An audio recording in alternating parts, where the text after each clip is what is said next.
In 1814, Comte de Montgaillard, as was to be expected of him, sang his recantation and insulted the idol which he had worshipped. I am not aware whether this appeal to the favor of Louis XVIII stood him in good stead with a prince whose faithless confidant he had been, and whom he afterwards branded by his revelations under the imperial government. Since I am speaking Monsieur de Montgaillard, I must say a few words about his brother's work. Monsieur de Montgaillard had a brother, an abbé, who was the author of a chronological abridgment of the history of France from 1787 to 1888. This book, every page of which is disfigured by injustice and errors, was no doubt written in one of those fits of depression to which its author was subject. It seems to have served him alone as a means to pour out the most vehement invectives on Napoleon and on the most honored names of the empire. The chronological abridgment does not justify its title. The author, instead of giving a concise statement of the principal occurrences, is careful to omit all events which do not afford him the opportunity of venting his spleen in sour and interminable diatribes on Napoleon and his acts. Although very incomplete, this book won for its author a letter of congratulation from General Foy, who was pleased with the facilities which books of this kind afford to the student of history, rather than disgusted at the spirit in which it was written. A voluminous history of France was published after the abbé's death under his name. The history, which is a prolix amplification of the chronological review of the history of France by the same author, is the work of his brother. The abbé would not have accepted the Comte de Montgaillard as his collaborator, for it was his habit to answer anybody who asked him for news of his brother. That is a question which I have refused to answer for the last 30 years. Another publication which I may mention here, although it only appeared 2 years later, is that to say, in 1806, contained certain revelations on the part which the princes, notably the Comte d'Artois, had played in our civil wars. It is entitled Historical Memoirs to Serve for the History of the Vendée War. The author, Comte de Vauban, great-grandnephew of the Marshal de Vauban, had followed the Comte d'Artois to St. Petersburg as his aide-de-camp when this prince went to solicit the help of the Empress Catherine in favor of the Bourbons. Monsieur de Vauban, on his return from this journey after had taken part in the expedition to Quiberon, went to join his prince at the Ile-Dieu. Then, discouraged at last by the sight of the futilities and the meanness of which he had been the witness, he took advantage of the amnesty to return to France. Falling under suspicion of the police, he was imprisoned in the Temple, and it was in this prison that he wrote his memoirs. He filled them with all the bitterest recollections, and with revelations which were in no way favorable to the party which he had served. The government, having seized these memoirs, thought it advisable to profit by this discovery, and had them published with the author's name. The discovery of the existence of the royalist conspiracy and the confessions of some of the assassins arrested in Paris acquainted the first consul with the fact that the Duc d'Enghien was living at Ettenheim, that Dumouriez had been sent there, and that he was probably there still. He came to the conclusion that this place was the center of various ramifications of the conspiracy. Before relating the circumstances of the forcible seizure and trial of the unfortunate Duc d'Enghien, I must further go back in history. I had no desire to recall these sad memories, which have given rise to so many erroneous judgments. But it seems to me to be my duty to render strict justice to the memory of Napoleon, and I believe myself to be acting in obedience to one of his most pressing recommendations in relating what is my personal knowledge of an affair which party spirit has so strangely transformed. The occurrence itself is today appreciated at its just value, provoked by the English government. The death of the last of the Condés has brought forth deplorable fruit. The principal interest attaching to this occurrence is due to the influence which it had on Napoleon's political career, and it is on this account that it occupies so important a place in the history of our times. I propose, therefore, to give the principal outlines of this story so that the impartial reader, from a consideration of them as a whole, may form an opinion on an act of severity to which Napoleon was impelled by a combination of fatal circumstances and an inflexible interpretation of his duties, as the head of the government, an act of which this great man accepted the responsibility with the lofty frankness and the pride of his character, and which, as he himself has confessed, was prejudicial rather than useful to his glory. The English government, which had at first affected to consider the plan of an invasion of England with contempt, rightly alarmed by the formidable armament which was being prepared in sight of the shores of England, had ended by attaching such great importance to this expedition that on its side it made the most extraordinary preparations against it. Redoubts and entrenchments were multiplied on the southern coast of England. Works for inundating the surroundings were carried out. The ministers themselves and the principal members of the aristocracy had assumed military uniform and figured in the ranks of the volunteers. And every man able to carry arms had been called out and was being drilled. The general anxiety was excited and kept alive by a succession of alerts and panics, which carried dismay into the hearts of London itself. A large number of families removed from the neighborhood of the seaboard and took refuge in the interior of the country. And whilst the government was doing all its power to avert the storm, it strove to prevent its bursting on British territory. All the resources of the most cunning diplomacy were called into play, and gold was scattered broadcast to induce the powers to declare themselves and to engage on the continent the enemy which threatened England.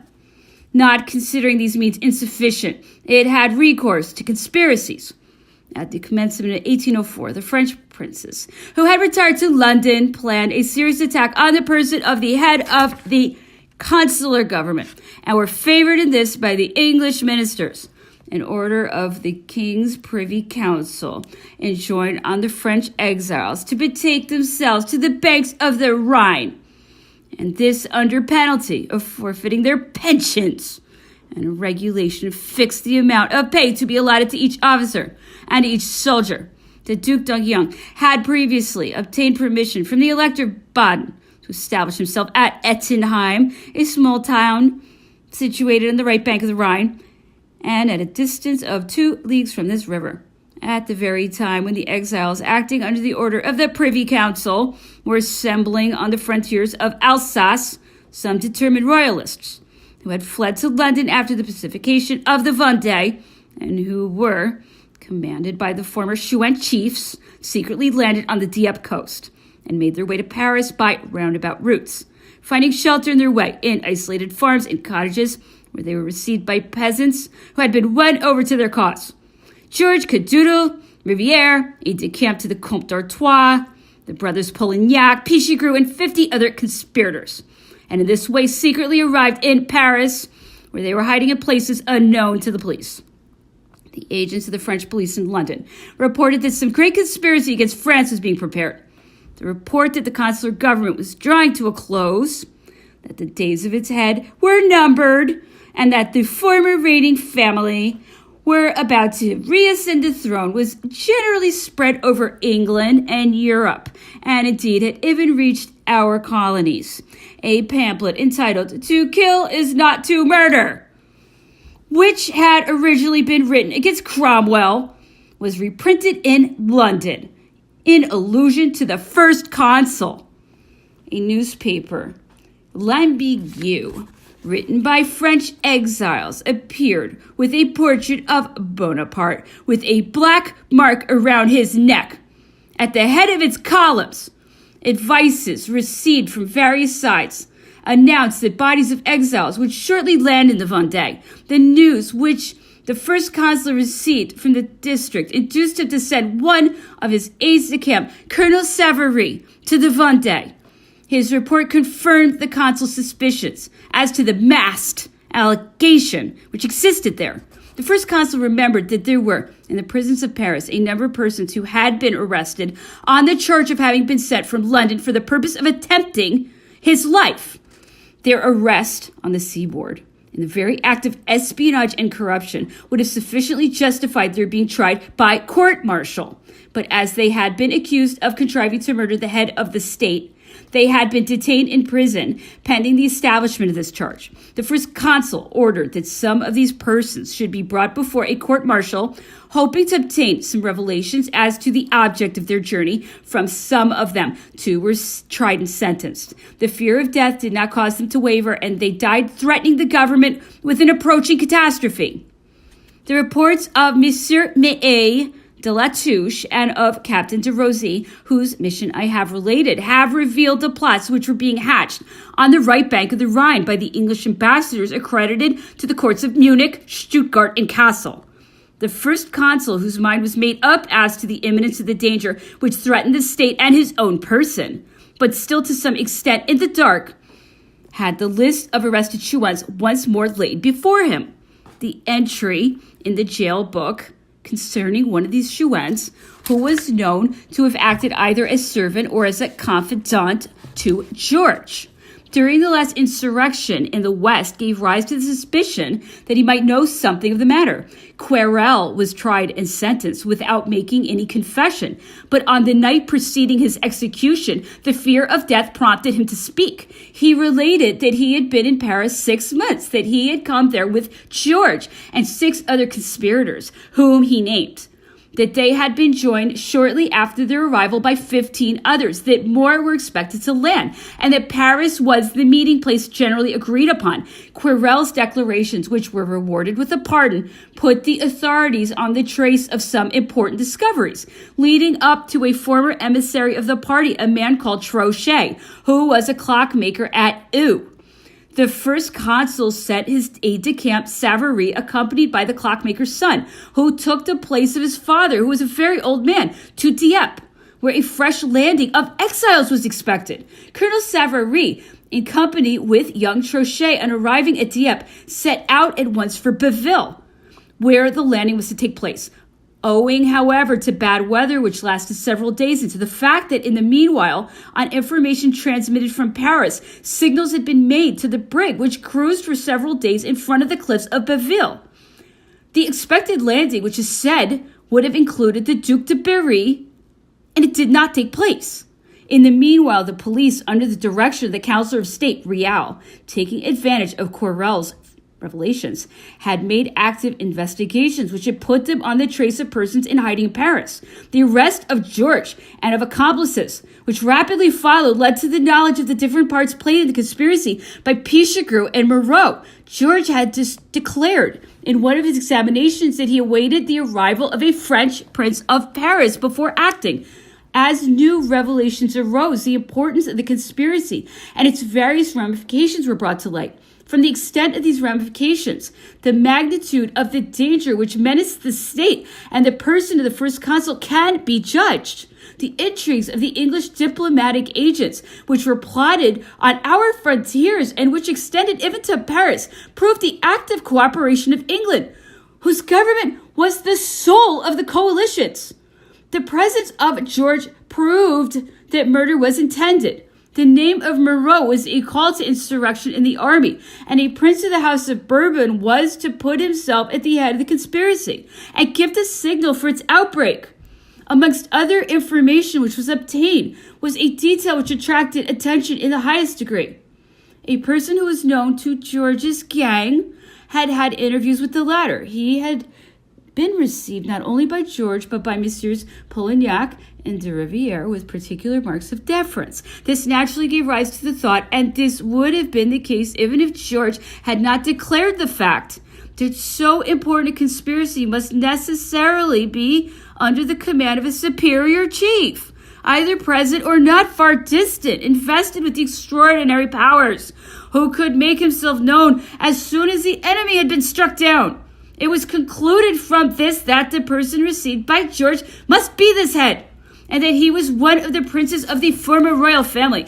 The various members of the royal family were passed in muster. It was known where the Comte de Lille, Louis XVIII, the Comte d'Artois, Dukes de Angoulême and Berry, and Prince de Condé, the Duc de Bourbon, the Prince of Orleans, the latter living peacefully away from all centers of intrigue, were to be found. There remained only the Duc d'Enghien, of whose very existence Napoleon was almost ignorant.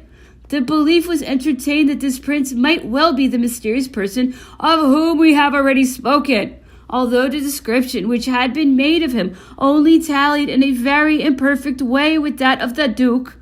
The most striking differences in the description of a man who was totally unknown in Paris could not put a stop to the conjectures of which he was the object. The presence of the Duke d'Enghien on the banks of the Rhine, his communications with the exiles who were assembling there, the participation of the English government in the conspiracy, the fact of which was established by all the informations collected by the police, the absences of the prince on alleged hunting expeditions, his excursions on the Rhine, the suspicion that he was in the habit of going to Strasbourg, gave new strength to the presumptions already existing that he was the chief whose name and rank placed him at the head of the conspiracy. Suppositions excited by suspicion are of rapid growth. It was consequently assumed without hesitation that the Duc d'Enghien might have come to Paris and stayed there and have returned to Ettenheim within the space of 8 days. So vivid was the conjecture that the principal houses in the Faubourg Saint-Germain were searched to see whether the prince was not hiding there and whether no secret preparations were being made to receive him. It was even supposed that he might have found shelter in the house of the Austrian ambassador. The report to the effect that Dumouriez, the maker of civil wars and the most active and experienced agent of conspiracies, was at Ettenheim, as was the prince's advisor, changed suspicion into practical assurance. Instructions were sent to Monsieur Shea, at that time prefect of the Lower Rhine department. The report which sent back changed suspicion into certainty. The first consul had more confidence in his own presentiments and foresight than in the judgment of the police, which, since its suppression as a special department, was lacking in the cohesion and impotence so necessary under the extraordinary circumstances which had arisen. On rising one day, he ordered General Moncey, first officer of the gendarmerie, in a confidential way to send an intelligent officer under disguise to Ettenheim, with orders to find out all that was going on there, and to make a list of the people of every rank who were in relations with the Duc d'Enghien. General Moncey handed the report of the officer whom he had entrusted with this mission direct to the first consul, without showing it to the police. Amongst the names of the Duke's friends mentioned in this report were those of Dumouriez and of an English colonel named Smith. It was only later that it was known that the general whom the author of the report had taken for Dumouriez was General Tuileries, whose name was mispronounced in German, and that the English Colonel Smith was a simple German captain named Schmidt, who belonged to the prince's staff. This report confirmed the first consul in the opinion that the Duc d'Enghien presided over the company of which Paris was the headquarters. The presence of Dumouriez seemed especially a decisive proof. This general, in his opinion, must be the pivot of the whole conspiracy. Napoleon was at that time in ignorance of what Dumouriez might be with the various princes of the former dynasty. His presence at Ettenheim was considered sufficient. He was persuaded that the arrest of this person and the seizure of his papers would supply exact information on the organization and the means at the disposal of the conspiracy.